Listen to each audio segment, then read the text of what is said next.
Hello friends, welcome to the platform of Deccan I S. Under करंटच्या सिरीजमध्ये आज आपलं 11th लेक्चर आहे, ज्याच्यामध्ये आपण एन्व्हायरमेंट, बायोडायव्हर्सिटी आणि सायन्स अँड टेक्नॉलॉजी जो आपला GS3चा पेपर आहे त्यामधला काही करंट अफेअर्सचा पार्ट पाहणार आहोत. तर GS3मध्ये जसं आपल्याला माहिती आहे की कन्झर्वेशन आणि disaster, conservation, environmental pollution, degradation, environmental impact assessment, ठीक आहे, हे जे काही पॉईंट्स आहेत. आणि त्यानंतर disaster management, disaster risk resilience आणि रेझिलियन्स सोसायटी. तर हे पॉईंट्स आहेत जे एन्व्हायरमेंट बायोडायव्हर्सिटीमध्ये येतात. तर याच टॉपिकशी आज रिलेटेड जो आपला करंट अफेअर्सचा बीट आहे तो म्हणजे की जे फ्लड्स आहेत, ठीक आहे, नॉर्थ ईस्ट इंडियामध्ये आपण नेहमी पाहतो की न्यूजमध्ये की नॉर्थ ईस्ट इंडिया किंवा ईस्टर्न रिजन जो काही आहे इंडियाचा तो काय आहे, फ्लडला जास्तीत जास्त प्रोन आहे. ठीक आहे, तिकडचे न्यूज पाहिले तर काय की दरवर्षी पावसाळा किंवा त्याच टाईममध्ये काय होतं तिकडे की जे रिव्हर्स आहेत त्या फ्लड होतात आणि अल्टिमेटली काय की तिथला जो काही एरिया आहे, लँडमास आहे, तो काय होतो, वॉटरच्या अंडर सबमर्ज होतो, ज्यालाच आपण फ्लडची कंडिशन म्हणतो. ठीक आहे, तर काही न्यूज आर्टिकल्स म्हणतात की जसं इंडियन एक्सप्रेसमध्ये एक्सप्लेन केलेलं आहे की Assam's annual trust with the devastating floods. ठीक आहे, की फ्लड्स का बरं आहेत. तर आज आपण जो आपला GS1चा पेपर येतो त्याच्यामध्ये जॉग्रफीमध्ये फिजिकल जॉग्रफी जे आपल्याला दिलेलं आहे त्याच्यामध्ये डिझास्टर्सचा जो पॉईंट येतो. ठीक आहे, डिझास्टर्स त्याच्यामध्ये मॅनमेड ॲज वेल ॲज नॅचरल डिझास्टर्स. तर नॅचरल डिझास्टर्समध्ये जो आपला बीट आहे तो फ्लड्स. तर फ्लड्स ही जी काही सिच्युएशन आहे त्याचे कॉजेस पाहणार आहोत, त्याच्यानंतर त्याचे मेजर्स काय आहेत किंवा आपल्याला काय मेजर्स घेता येतील त्याच्यासाठी आणि त्याचा इफेक्ट्स काय काय आहे. ठीक आहे, तर या बीट्स आपण इथे डिस्कस करणार आहोत. त्यानंतर बघा, north east Indian floods, 5 more died in Assam, 3 in Arunachal. ठीक आहे, तर काय की ईस्टर्न इंडिया जे आहे ते काय फ्लड प्रोन आहे. त्याच्यामध्ये आपण फक्त बघतो की डेथचाच नाही, म्हणजे आपण बघतो की नंबर ऑफ डेथ्स आहेत, त्याच्यानंतर प्रॉपर्टी डॅमेज आहे, कॅटल डॅमेज आहे, तिथलं जो काही लाईव्हलीहूड आहे तो अफेक्टेड आहे. तर याचे काय रिझन्स आहेत. ठीक आहे, तर आधी फ्लड म्हणजे काय समजून घेऊ की flood is an overflow of water that submerge the land that is usually dry. ठीक आहे, की वॉटरचं लेवल जे आहे ते एका प्रमाणापेक्षा जास्त जेव्हा होतं तेव्हा तिथली जी काही लँड आहे ती सबमर्ज होते आणि त्याच कंडिशनला आपण फ्लड किंवा त्याला पूर आपण जे म्हणतो. ठीक आहे, त्यानंतर की फ्लड्स जे आहेत ते फ्लॅश फ्लड्स, रिव्हर फ्लड्स आणि कोस्टल फ्लड्स या 3 कॅटेगरीजमध्ये डिवाईड करता येतात. त्यानंतर फ्लॅश फ्लड्स म्हणजे रॅपिड अँड एक्सेसिव्ह रेनफॉल्स. तर आपण बघतो की ढगफुटीसारख्या ज्या काही घटना आहेत तिथे काय होतं की एक्सेस वॉटर किंवा रेनफॉल जास्त प्रमाणात झाल्यामुळे तिथे आपल्याला हे फ्लॅश फ्लड्स पाहायला भेटतात. त्यानंतर rivers flood, rain or snow melt forces river to exceed the capacity. म्हणजे एखाद्या रिव्हरची जी वॉटर फ्लोईंग किंवा वॉटर कॅरिंग कॅपॅसिटी आहे ती एक्सीड होते, म्हणजे एका लिमिटपेक्षा जास्त होते. कधी, जेव्हा रेन म्हणजे पाऊस जास्त होतो किंवा स्नो जो काही आहे, ठीक आहे, हिमालयन रिजनमध्ये आपल्याला स्नो बघायला भेटतो इंडियाचा. तर तिथला जो काही स्नो आहे, तिथले जे ग्लेशियर्स आहेत ते जर मेल्ट झाले तर आता हे मेल्ट का बरं होतात, तर क्लायमेट चेंज, ज्या काही घटना आपण बघतोय क्लायमेट चेंजच्या, तर हे त्याच्यामुळे मेल्ट होतात. ठीक आहे, कारण काय होतं, क्लायमेट चेंजमुळे टेम्परेचर इन्क्रीज होतं. टेम्परेचर इन्क्रीज झाल्यावरती यांचं मेल्टिंग जे आहे ते काय होते, फास्टर रेटवरती होत आहे. त्याच्यामुळे आपल्याला ही जी कंडिशन आहे ती पाहायला भेटते. त्यानंतर कोस्टल फ्लड्स, अर्थातच की जिकडे स्ट्रॉम्स असोसिएटेड असतात, सायक्लोन, सुनामीसारख्या ज्या काही घटना आहेत त्या तिथे होतात. आणि कोस्टल म्हटल्यावरती अर्थातच की किनारपट्टीचा जो काही एरिया आहे, ठीक आहे, तर तिथे हे फ्लड्स आपल्याला पाहायला भेटतात. त्यानंतर बघा की ईस्टर्न इंडियाचा जर विचार केला तर तिथे कुठल्या रिव्हर्स आहेत आणि त्या रिव्हर्सचं काय सिग्निफिकन्स आहे. ठीक आहे, रिव्हर्सचं सिग्निफिकन्स आपल्याला माहिती की आपण रिव्हर्सला ॲज अन कल्चरल हेरिटेज किंवा आपण, ठीक आहे, एका हेरिटेजच्या पॉईंटनी पण त्याला बघतो. पण the Brahmaputra valley that encompasses the north eastern part of India witnesses floods almost every year, living behind a tale of death and destruction. ठीक आहे, तर काय की आपण पाहतो की नेहमी जेव्हा फ्लड्स येतात तेव्हा ब्रह्मपुत्रा रिव्हर जी आहे आणि असोसिएटेड त्याच्या ज्या डिस्ट्रीब्युटरीज किंवा ट्रिब्युटरीज आहेत तर त्या काय होतात, इथे फ्लड होतात. आणि ज्या गोष्टी आपण पाहतो की डेथ आणि डिस्ट्रक्शनशिवाय इथे काहीच आपल्याला न्यूजमध्ये पाहायला भेटत नाही. ठीक आहे, त्यानंतर बघा रिसेंट इयर्समध्ये हे जे काही डिवास्टेशन आहे ते काय झालेलं आहे, खूप जास्त इन्क्रीज झालेलं आहे. ठीक आहे, तर ते इन्क्रीज झाल्यावरती त्याचे इफेक्ट्स काय आहेत, तर इफेक्ट, ठीक आहे, फ्लड्सचे काय इफेक्ट आहेत, तर इफेक्ट ऑन इन्फ्रास्ट्रक्चर. तर बघा, इन्फ्रास्ट्रक्चर जे की आपण बिल्ड केलेलं आहे किंवा नॅचरल जे काही नॅचरल इन्फ्रास्ट्रक्चर की कोस्टलाईन्स आहेत त्या रिड्यूस झालेल्या आहेत. ह्युमन इन्फ्रास्ट्रक्चर जे की आपण डेव्हलपमेंटल ॲक्टिव्हिटीसाठी बिल्ड केलेलं आहे ते तिथे रिड्यूस झालेलं आहे किंवा त्याच्यावरती काय झालेलं आहे, इफेक्ट झालेला आहे, destruction. Effect on the common lives, म्हणजे जे काही लाईव्हलीहूड आहे, डेलीच्या ज्या काही ॲक्टिव्हिटीज परफॉर्म करतो आपण, तर त्याच्यावरती सुद्धा काय आहे, जास्तीत जास्त इथे इम्पॅक्ट आपल्याला पाहायला भेटतो. त्यानंतर काझीरंगा नॅशनल पार्क जे आहे, ठीक आहे, तर ते काय, काझीरंगा नॅशनल पार्कचं सिग्निफिकन्स आपल्याला माहिती आहे. वन हॉर्न रायनो आणि ज्या काही अदर फ्लोरा फोना तिथे आहे, तर त्याचं सिग्निफिकन्स इथे काय होत चाललेलं आहे, या फ्लड्समुळे लॉस होत चाललेला आहे. ठीक आहे. त्यानंतर NH37 जो काही नॅशनल हायवे तिथून पास ऑन होतो, नॅशनल हायवे प्लस वॉटर हायवेसुद्धा आहे. ठीक आहे, नॅशनल वॉटर हायवे, तर या दोन्हीवरती इथे काय होतो, या फ्लड्सचा आपल्याला इफेक्ट पाहायला भेटतो. तर कॉमन लाईव्समध्ये आपल्याला लाईव्हलीहूड, परत लाईव्हलीहूड डिपेंडंट सेक्टर्स जे आहे, ठीक आहे, त्याच्यावरती खूप मोठा इम्पॅक्ट होतो. त्यानंतर कॉजेस फॉर रिअकरिंग फ्लड, तर बघा जॉग्रफी आणि टोपोग्राफी जी आहे, तर one of the highest rainfall zones in the world, that is Assam. The gateway to the north of east is crisscrossed by the number of major rivers originated from the Himalayas.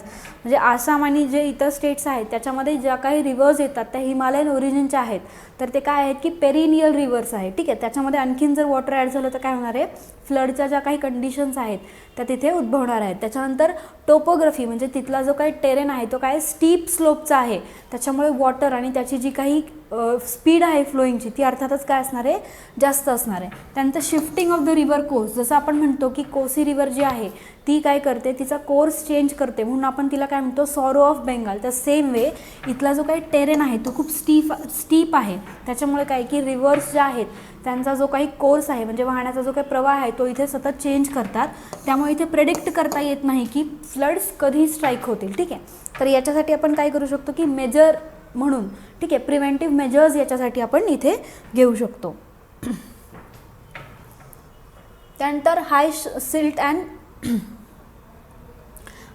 And braided channels, तर river joined by the various streams and tributaries which shallows the depth of bed and clog the mouth of streams. म्हणजे काय की जो काही silt वाहून आणलेला असतो upper course, middle आणि लोअर कोर्समध्ये रिव्हर्सनी, तो काय होतं त्याच्या स्टीप टेरेनमुळे तिथे डिपॉझिट केला जातो आणि जो काही पुढचा फ्लो आहे तो तिथे ब्लॉक होतो. ठीक आहे, तर त्याच्यामुळे काय की त्यांचं जे माउथ आहे ते क्लॉग होतं आणि इथे त्या रिव्हर्सला इथे काय होतं, फ्लड्स येतात. त्यानंतर leads to the drain congestion and flooding, तर ड्रेनेज सिस्टीम जी आहे तिथे सुद्धा काय आहे की कंजेशनचे प्रॉब्लेम होतात आणि मग परत इथे फ्लडिंग पाहायला भेटते. तर अँथ्रोपोजेनिक कॉजेस काय आहेत, तर weak embankments on the main stream of the Brahmaputra and its tributaries dated back to 1960s and 70s which are weak and causing floods. तर एम्बॅकमेंट्स जे आहेत ते इथे काय आहे की खूप वीक आहेत आणि आत्ता जो काही पाण्याचा फ्लो आहे तो खूप जास्त झालेला आहे. त्याच्यामुळे इथे काय होतं की या एम्बॅकमेंट्सची तितकी स्ट्रेंथ नाही आहे की वॉटर होल्ड करून ठेवतील. ठीक आहे, त्याच्यामुळे याचं काय आहे, इथे कन्स्ट्रक्शन वीक कन्स्ट्रक्शन आहे. ठीक आहे, त्यानंतर encroachment of the riverine areas, त्यानंतर की intrusion of a developmental activities increase in the riverine areas obstruct the rivers right of the way. म्हणजे आपल्या ज्या काही डेव्हलपमेंटल ॲक्टिव्हिटीज आहेत तर त्या फ्लरिश करण्यासाठी आपण काय केलेलं आहे, रिव्हर्सचे जे काही बेड आहे किंवा चॅनल्स आहेत तिथे आपण काय केलेले आहेत, ब्लॉक केलेले आहेत आणि तिथे डेव्हलपमेंटल ॲक्टिव्हिटीज केल्यामुळे यांचा जो काही पाथ आहे, ठीक आहे, यांचा जो काही फ्लो आहे तो तिथे ब्लॉक होतो. त्याच्यामुळे इथे काय होतं, परत फ्लडिंगची सिच्युएशन इथे येते. त्यानंतर डिफॉरेस्ट्रेशन आणि डिस्ट्रक्शन ऑफ वेटलँड्स, तर बघा डिफॉरेस्ट्रेशन हा एक खूप मेजर कॉज आहे. कारण आपल्याला माहिती आहे की डिफॉरेस्ट्रेशनमुळे काय होतं की सॉईल जी आहे ती इरोजन व्हायला स्टार्ट होते. ठीक आहे, आणि वॉटर होल्डिंग कॅपॅसिटी पण काय होते, लँडची कमी होते. तर जेव्हा आपण डिफॉरेस्ट्रेशन करतोय तेव्हा आपण फ्लडिंगच्या सिच्युएशन्समध्ये काय करतोय, ॲग्रेवेशन आणतोय. तर काही ट्रीज आणि वेटलँड्स जे आहेत they have the ability to reduce the runoff, intensify the erosion process by the rivers and causing floods. ठीक आहे, तर वॉटर होल्डिंग कॅपॅसिटी आहे. त्याच्यानंतर सॉईल इरोजनची जी काही प्रक्रिया आहे तिथे रिड्यूस केली जाते अफॉरेस्ट्रेशनमुळे, पण आपण त्याला काय करतोय, डिफॉरेस्ट्रेशनमध्ये कन्वर्ट करतोय आपल्या बेटरमेंटसाठी. So this is one of the cause. त्यानंतर क्लायमेट चेंज तर आहेच की पोल्युशन जे आपण अँथ्रोपोजेनिक ॲक्टिव्हिटीजमुळे पोल्युशन क्रिएट करतो आहे, तर त्याच्यामध्ये climate change, extreme weather, heat waves and strong low pressures over the Bay of Bengal as a result in to the sheer volume of clear rain. ठीक आहे, तर इथे काय होतं की जेव्हा आपण क्लायमेट चेंजच्या घटना पाहतो तर त्याच्यामध्ये टेम्परेचर राईज होणं, ग्लेशियर्स मेल्ट होणं, प्लस ज्या काही लो प्रेशर एरियाज आहेत बे ऑफ बेंगॉलवरती डेव्हलप होणं, एक्स्ट्रीम वेदर कंडिशन्स, हीट डोमसारख्या गोष्टी किंवा हीट वेव्हसारख्या गोष्टी क्रिएट होणं, तर हे इथे इन्क्लुडेड आहे. त्यानंतर लॅक ऑफ इंटरस्टेट कोऑपरेशन, म्हणजे एखादी गोष्ट आहे जी आपल्याला इम्प्लिमेंट करायची आहे तर त्याच्यामध्ये काय की स्टेट्स एकमेकांना सहाय्य करत नाही, ज्याच्यानी काय होतं की इंटरस्टेट प्रोजेक्ट्स जे आहेत त्यांना इम्प्लिमेंटेशनची डिफिकल्टी येते. Difficulty in implementation of the flood plain zoning and regulations, जे काही रेग्युलेशन्स आहेत ते इम्प्लिमेंटेशन्स आहेत त्याच्यामध्ये इथे प्रॉब्लेम्स क्रिएट होतात. तर मेजर्स काय काय घेतले पाहिजे, ठीक आहे की मेजर्स, तर हे यातले जे काही मेजर्स आहेत ते जी पार्लमेंटरी स्टँडिंग कमिटी आहे तिने सजेस्ट केलेलं आहे, तर ते पाहूया की स्ट्रेंथनिंग द एम्बार्कमेंट्स.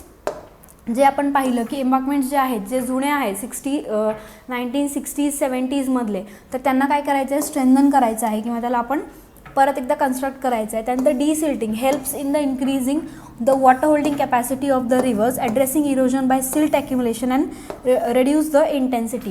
तर जे काही सिल्ट जमा झालेलं आहे बेसिनमधले त्याला आपल्याला इथे काढायचं आहे, आणि इथे काय की वॉटर होल्डिंग कॅपॅसिटी जी आहे रिव्हरची, तर हे रेड्यूस केल्यावरती, इथून हे रेड्यूस केल्यावरती काय होते, तर वॉटर होल्डिंग कॅपॅसिटी रिव्हरची वाढते, जेणेकरून की काय होतं की फ्लड्सची जी काही प्रमाण आहे ते इथे कमी होतं. ठीक आहे. वेदर स्टेशन्स, तर जे काही वेदर फोरकास्ट आपण देतो, ठीक आहे, तर त्याचे वेदर स्टेशन्स इथे जवळपास एस्टॅब्लिश करणं, तिथे मॉडर्न टेक्नॉलॉजीचा वापर करणं. ठीक आहे. त्यानंतर कन्स्ट्रक्शन ऑफ द रिझर्वॉयर्स, तर आपण एक्सेस वॉटर जे आहे तर त्याच्या स्टोरेजसाठी इथे काय करू शकतो, रिझर्वॉयर्स कन्स्ट्रक्ट करू शकतो, जेणेकरून की फ्लडिंगसारख्या सिच्युएशन्स ज्या आहेत त्या आपल्याला कुठेतरी मिनिमाइज करता येतील. कारण हा काय झालेला आहे, एक प्रत्येक वर्षी होणारा रिअकरिंग प्रॉब्लेम झालेला आहे. त्यानंतर मेडिकल प्रिपेअर्डनेस अँड इव्हॅक्युएशन, तर मेडिकल प्रिपेअर्डनेस हे आपलं डिझास्टर मॅनेजमेंटच्या सायकलमध्ये येतं की प्रिपेअर्डनेस आधीच आपण तयारी करून ठेवायची. जेव्हा पावसाळ्याचा सीझन चालू होतो त्याच्या आधीच we must be prepared for these things.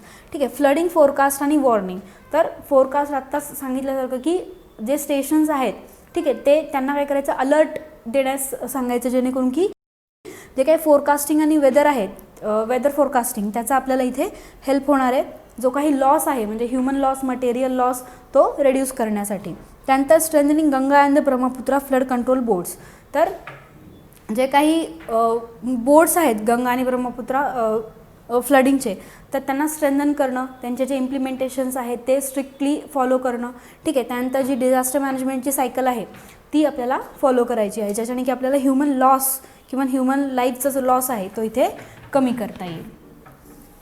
ठीक आहे. So this was about the today's lecture की आसाम किंवा जे काही ईस्ट इंडियन स्टेट्स आहेत त्याच्यामध्ये फ्लड्स का बरं आपल्याला नेहमी पाहायला भेटतात, त्याचे रिझन्स काय आहेत, त्याचे मेजर्स काय आहेत आणि त्याचे इफेक्ट्स काय आहेत. ठीक आहे. So it was 11th lecture. तर या लेक्चरमध्ये आपण इथेच थांबतो आहे. नेक्स्ट लेक्चर घेऊन पुन्हा भेटूया. Till then thank you.